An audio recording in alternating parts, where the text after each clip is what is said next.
Was that natural for you? I mean, did you feel comfortable kind of being as one of the older guys in the room? What did that sort of look like for you as far as being one of the leaders in the tight end? Yeah, I mean, it definitely wasn't like something I was kind of like forced into. I mean, I think it just kind of happened over time, and it just kind of goes back to how I felt when I was a freshman. I remember those older guys just kind of bringing me along, and now I'm in that situation to kind of help them. So it's just kind of all kind of happens.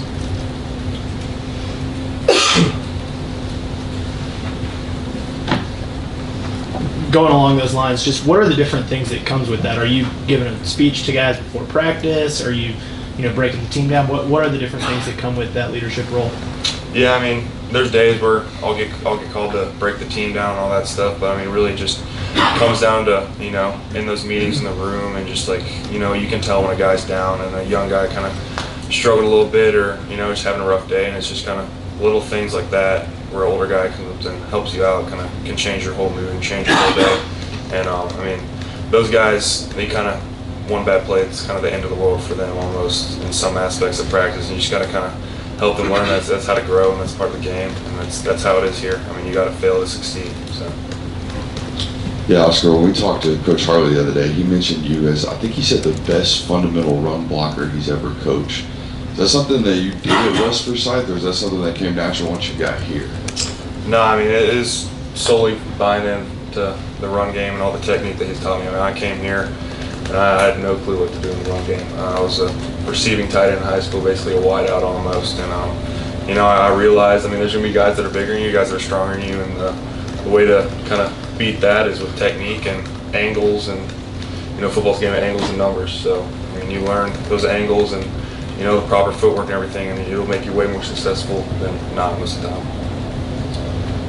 Yeah, Coach Smart was talking about the first scrimmage, and he said there wasn't a lot of enthusiasm and didn't play to the level that he thinks the team needs to. As a leader, what can you do to change that sense of urgency? I mean, obviously you control yourself, but can you affect other players, and what do the leaders need to do to change that for Saturday? Yeah, I mean, just how we approach every day. I mean, today we're going to focus on having a good Tuesday practice. I mean, we got a full speed, full padded, heavy practice today. So, I mean, just starts with every day. I mean, you got to approach every practice and every meeting like it's going to be the best one. So, I mean, it just happens with the approach and how it is every day. I mean, surely guys can be louder and yell more and kind of try to lift other players up, but I mean, it's just everyone's got to buy in and just kind of be ready for that practice that day and just focus on moments.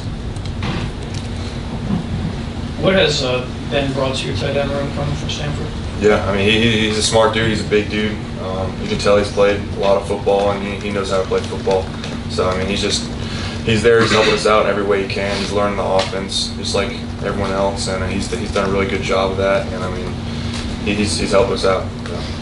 So, whether that's run blocking, catching, I mean, he's doing it all. So. Hey, Oscar, that's the coach saying to go to the first year that we're back able to have the radios in the helmet. How has that been going in practice so far in the scrimmages as far as picking up real quick? Are there any kind of issues with it? I know it'll be different once the season starts, louder and everything. Just kind of how's it going? Yeah, I mean, it's been cool. I mean, it hasn't really affected us as much just because we're still getting signals and practicing all that like we would without the headsets, and I think the quarterback's still doing that too. But I mean, we got a really smart quarterback room, so they really haven't had any problems with it that I've seen. I mean, I don't really know exactly what they're talking about on there. I mean, sometimes when we're in the huddle and they're talking, it'll be like Carson just called a normal play, so it's not really affecting us as much. But I think they've handled it well from what I've seen. Just because of the nature of the positions y'all play and the years that you are, I've assumed you and Jalen Walker have had some pretty good wars in practice over these past 3 years. Can you just describe what kind of player he is, and do you have any anecdotes to share about having to face Jalen Walker in practice and vice versa? I'm sure it's very competitive. Yeah, no, for sure. I mean, he's one of the most competitive guys on the team. He doesn't like to lose. I don't like to lose, and we always end up kind of matched up against each other. He's a really strong dude. I mean, you look at him and you can tell he's a strong guy. I mean, you just got to bring your best every rep, and that's just how we both get better. Is just doing that every single day, and just I mean, he's bringing different stuff, different moves every day, which helps me a lot, and I try to kind of do different things with him every day also. So I think it just kind of complements itself, and definitely makes us both better.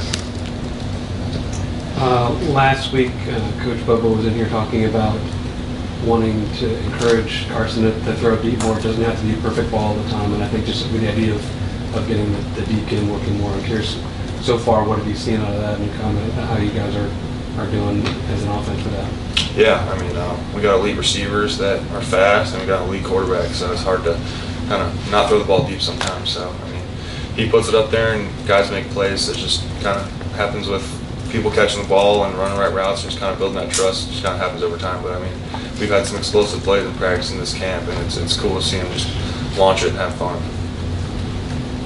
Yeah, Oscar, when you went back and watched your play from last year, what were some obvious areas of improvement? How'd you go about addressing those this offseason? I feel like at times last year I kind of tiptoed a little bit and just played a little bit, kind of like hesitate a little bit. I'm just trying to eliminate all that, just kind of go out there and just play super free, just play natural. I mean, I've been on this offense for 3 years now, so I mean, I feel comfortable enough to where I can just go out there and play now, and don't have to worry about making mistakes and all that stuff, and just kind of sharpening up my route running and just kind of recognizing defenses and how they disguise things, just kind of speeding everything up basically. Oscar, when you look to the second scrimmage on Saturday, what areas do you feel like you guys as an offense need to take a step forward, make progress through that second scrimmage?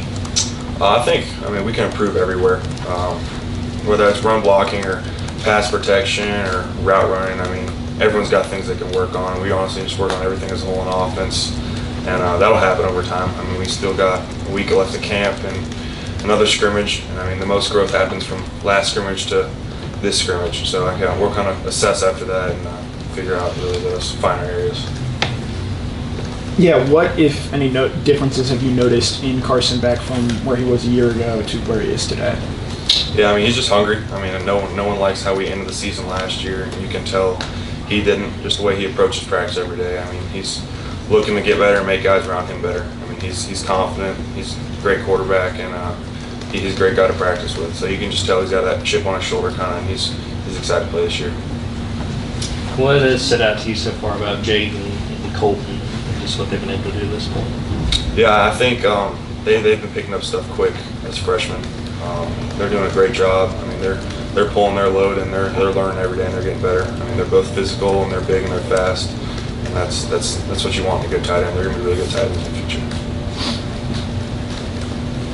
What kind of difference can you notice in Raylan and CJ as they're going into that second year in that defense? Yeah, they're picking things up too. I mean, they're starting to recognize things more kind of on offense, and they're playing fast and making plays. I mean, they're not scared to stick their face in there. So they're going to be two really good guys to help us this year, and they're making us better every day too. Just how fast they react to things and how well they disguise things. Any more questions? It's a little off radar here, but there aren't a lot of Oscars, and I'm curious, is there a story behind your name and how you got it? Yeah, it's a family name, I think. My mom knows really more about all that. One of my great uncles, so it's just been on my mom's side of the family, and it's just a family name. She said she liked it a lot, and it's kind of a unique name. So, Oscar, thank you. thank you.